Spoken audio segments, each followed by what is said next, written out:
Hi everyone, it is my pleasure to welcome you to this literature in English class today. Today in our English literature in English class, we shall be looking at a very important non-African poem by Sir Alfred Tennyson. Sir Alfred Tennyson, and the title of the poem is Crossing the Bar. I am your host, Adiyemo. That is my name. I'm a tutor in literature in English at Stregate College, Isharemo, Ogun State. Before we go to the concern for today, let's quickly look at our Bible reference as usual. What does the scripture have to say about what we are looking at today? And our Bible reference is in Acts of the Apostles chapter 21, I read in verse 13.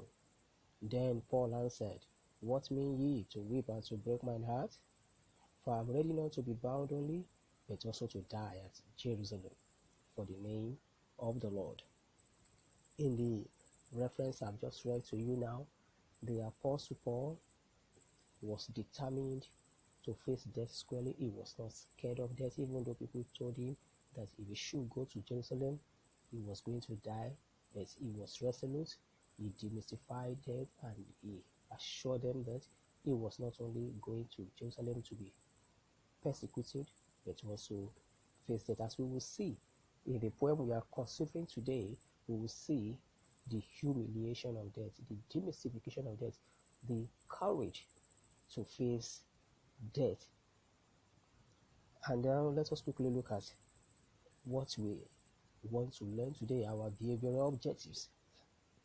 At the end of this lesson, every student is expected to be able to comment briefly on the background to the life of Sir Alfred Tennyson, that is the poet.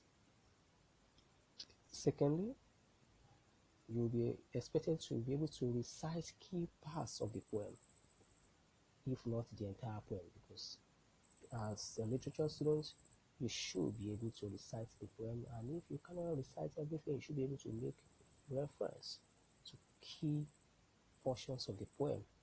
Next to that, you will be expected to be able to explain or summarize the poem, comment on key issues discussed in the poem, and lastly, it will be expected of you to discuss the themes in the poem. Now, what does the poem itself look like? Crossing the Bar. There you have the poem. It is a 16-line poem comprising 4 quatrains. The rhyme scheme A-B, A-B. Ordinarily, when you hear the title of the poem, Crossing the Bar, you have a picture of a boat, a ship, or a canoe crossing the hurdle at the seashore, the bar of sand, before embarking on his journey or voyage to his destination. And this picture, this imagery, is very, very significant in the poem, as we will see later. Now, let's look at the poet, the composer of this poem, that is Alfred Lord Tennyson. That is his full name. Sir Alfred Lord Tennyson was a poet laureate in England. He was the son of a clergyman, and it is not surprising then that he wrote a poem with deep religious background, as we have in this poem, Crossing the Bar. He was a poet that made his way through the Victorian age, that is during the Queen Victoria in England, and a very powerful poet. And in fact, one of the British greatest poets, Sir Wordsworth, described him as the greatest of our living poets. That tells you how powerful this man was and how legendary or significant his poems, his works are And this man lived between the year 1809 and 1892. You can calculate his age. And this particular poem, Crossing the Bar, was written at his old age. In fact, it was 3 years before he eventually died. It is said that he wrote this poem after he recovered from a terrible sickness that came upon him while on the sea. He was crossing from the Solent from outwards to Farringford on the Isle of Wight. So he had that terrible sickness, and when he survived it, he had to write a poem in preparation for his eventual death or journey to the great beyond. Now, let us quickly go into the nitty-gritty of the explanations of this poem. Let us delve into this poem proper now. Now, let us start with stanza 1. I read the first quatrain. Sunset, an evening star, and one clear call for me. And may there be no moaning of the bar when I put out to the sea. Here in these lines, the poem opens by evoking the fall of night. Sunset, the sun which had risen is now setting. That is significant. That is metaphorical. It is significant of old age. When one is nearing the time of death, everybody's sun will eventually set. Everybody's sun will set at the right time. Some people's sun set at 20, for some is 60, for some is 80, for some is more than that. But it is certain that death is inevitable. So it starts by saying sunset, an evening star. The evening star is referring to is the pointer that will point him to the way he will go at the end of his life, just like this star pointed to the birth of Christ. So the star here is pointing to his own departure from this world to the great beyond, from here to the hereafter. And he wishes that there will be no mourning and of the bar where the ship will cross and eventually get set sailing on the journey to the hereafter. The poet persona talking in this poem is talking about a clear call. There's a clear call to him, somebody telling him that it's time for you to come home. And he hears the call. He can see that his appointed time had come, and he was willing to embark on the journey with some kind of excitement. You can see the excitement. He says, sunset and evening star, and one clear call for me. And may there be no moaning of the bar when I put out to the sea. He was eager to embark on the journey. He accepted that call. When that call came to him, he was not reluctant. He was not saying, oh, struggling with his creator, struggling with his maker. Yeah, I don't want to die yet. What would I meet if I should go now? What would I meet on the other side of eternity if I should leave now? He was very much willing to embark on that journey to the hereafter.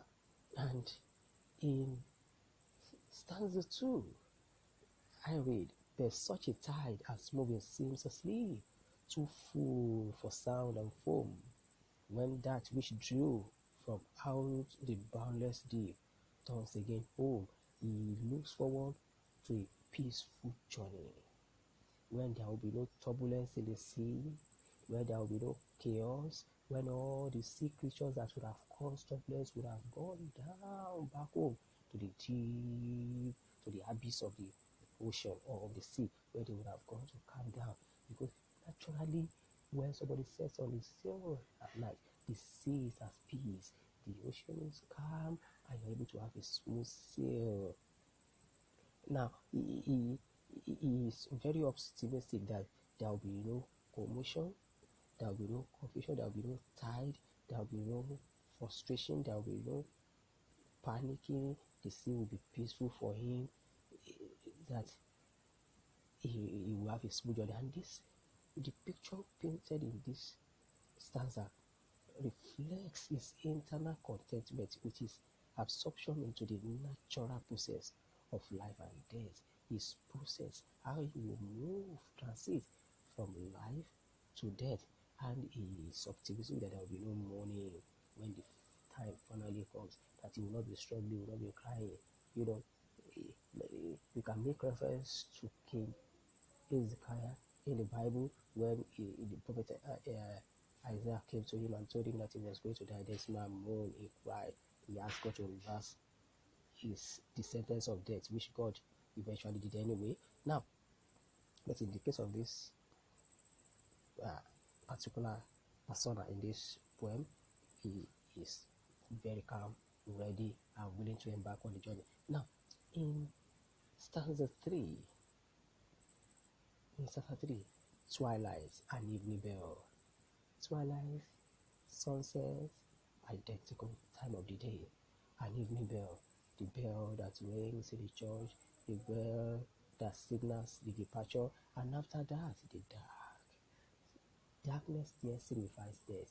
When the curtain has been drawn, and when the curtain has been drawn and there is no life again, and may there be no sadness or farewell. That when you see people that are leaving behind is telling them ahead that when I eventually leave, there will be no sadness or farewell. Then they will not begin to mourn and begin to weep. Oh, he is gone, she is gone, and everybody is crying and rolling on the ground. He doesn't want that. This is a form of encouragement to the people behind too, that they should stay calm when I am. Let me read it again. Twilight and evening bell, and after that, the dark. That is death. May there be no sadness or farewell when I am back. With the onset of twilight and ringing of the evening bell, the day comes to an end, and darkness pitches in. There is a deep resemblance.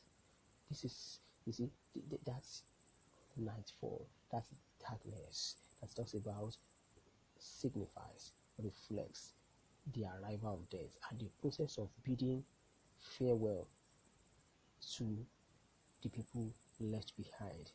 And he hopes that no one will begin to lament and begin to weep and be sorrowful.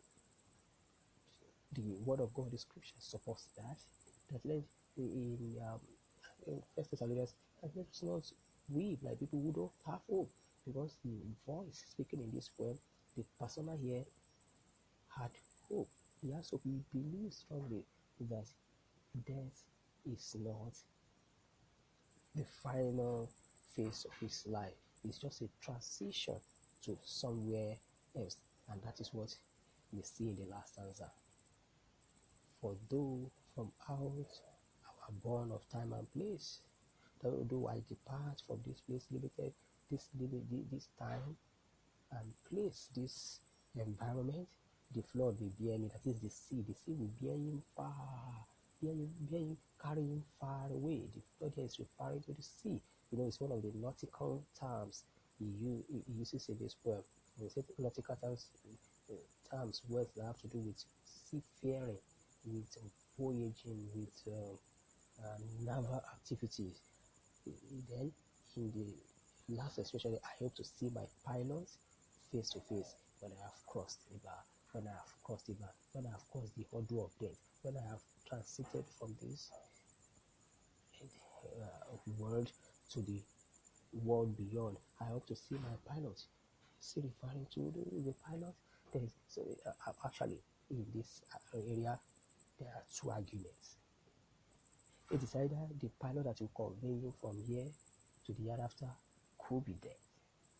That the pilot could be dead. But going by the background of this persona, we can see that the pilot is his creator, his God. He's going to meet with his God. That's when he gets home. He is sure that he will inherit eternal life. He is most certain that he will meet with God and receive commendation, receive a beautiful welcome at the end of his life here on earth. So he's eager. So at his destination, he dares to look upon the face of the pilot. That is God. And if you see the eternal metaphor of this voyage, Tennyson creates a realm of death in the waves of seamless ocean. He creates a journey with a happy ending. So death, like the Bible says, death, where is thy sting? So there is no sting, there is no threat to his life. He's most certain and convinced that he will eventually meet with his God. So, in essence, what are we saying in this poem? Crossing the bar means navigating a difficult spot. You have to cross the bar to move. The poem portrays the life voyage we all must take. This is a voyage we must all take. When our sun sets, when we have our own sunset, and it's a voyage everybody must take, hoping that we all will find acceptance on crossing the bar of life. Death, as we can see in this poem, is never an end, rather a new beginning, the beginning of another life, making the journey of life one complete cycle. It's a cycle because once a soul is created, that soul never dies. So he hopes that as he transitions from the here to the hereafter, he continues another life where he will meet with his pilot. So the urge in the persona, in the poet persona, in the voice talking this way, is to reach the land beyond time and place. So it will make him forego the worldly aspects of life and accept the inevitability of death. So he is willing to accept the certainty of death because he knows that beyond time and place, beyond time and place, maybe you are in Nigeria, you are 40, you are 50, beyond time and place, wherever you are, beyond time and place, he forgoes the worldly aspects of life and is willing to embrace death as a voyage, death as a journey, death as transition from one phase of life to another phase for eternity. Now, what are the themes in this poem? What are the critical poems? Well, I have 4 themes here. The first one is that the person is talking about a grief-free farewell, a grief-free departure. When somebody is departing and the person is not afraid. Some people, when it is said that when there's nobody that will hear his death sentence that will not cry. You see the courtroom when the judge sentences some people to death, they begin to weep, they begin to cry because they are not prepared for eternity. They are not prepared to depart the world. But here is a man, here is someone who is willing to embrace death. And in the poem, that aspect of the poem, that's what they say, may there be no mourning, may there be no sadness of farewell. So that is someone who has courage to face it because he believes that he will meet with his creator in a better place. Another thing that we find in this poem is the courage in the face of death. Courage in the face of death. Oh, death has come. Oh, death, is that you? Wow, let me embrace you. I'm good to go. I'm good to go. I'm good to go and meet with my Savior. Now, one key theme is that there is life after death. We find that there. Some people live as though there is no life after death. Everything ends here on earth. But in this poem, we are made to see that there is another life after here. So the nature of the place, the poetic persona who is going, is a place where his pilot resides, where God resides, whether with God or somewhere else. There is another life because he loses. He believes that the sea will bear him far. That it's a journey. So when he live here and you go on a journey, it means you have a destination. It means you're going to land somewhere else. It's therefore this poem talks to us about life after death.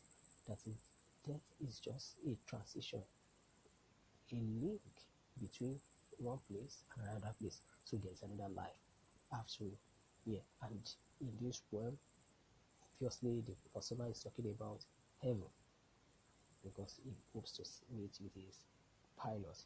And the last theme, or the fourth one I was talking about, is time. This poem is talking about time. That time, the concept of time is, you see, as readers or as students, we are expected to understand that there is time for everything, and this time takes permission from no one to occur. The time of death comes when it is unexpected by many people, and as such, one must be prepared for it. The time to be born and time to die. Then it tells us, because when the persona says that when it says that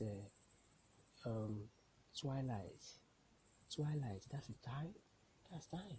It makes reference to time, and another time it makes reference to sunset. Sunset, those are time. Sunset, twilight. Those are concepts of time. Concept of time. Even when he talks about when it has in Sanasu, when he has about, he said, too full of sand and foam, when that which threw out of the boundless deep turns again home. He's talking about time. So the time and place, time. So this is concept of time. And when we understand the concept of time, that there is time, that a time is coming that you will not be again, then this will help us to apply our hearts to wisdom and knowledge. Now, quickly, before I wrap up the class, let's just quickly do a little evaluation, and I will want you to ponder this. Just think of crossing the bar as a journey of life to death. Just discuss it as a journey of life to death. And I want to also look at another question. Just put up something briefly and write and submit to me. I will comment on it and grade it and send it back to you. Look at this. How does Tennyson see death as homecoming? Oh, I want to believe that you'll be able to do justice to these several questions. How does Sir Alfred Tennyson see death as homecoming? He sees death as homecoming, that he's going to lose his fathers. Don't let me begin to give you the answers, but I think you have got some clues that could help you in answering the question. So I look forward to receiving your responses. If you have any question, do send your questions to me via my email address or the school portal. My email address is directionslife@yahoo.com. I shall be expecting your questions, and it will be my pleasure to provide answers to your questions. Thank you very much. Thank you. Till I come your way again, keep learning, keep studying, keep excelling. God bless you.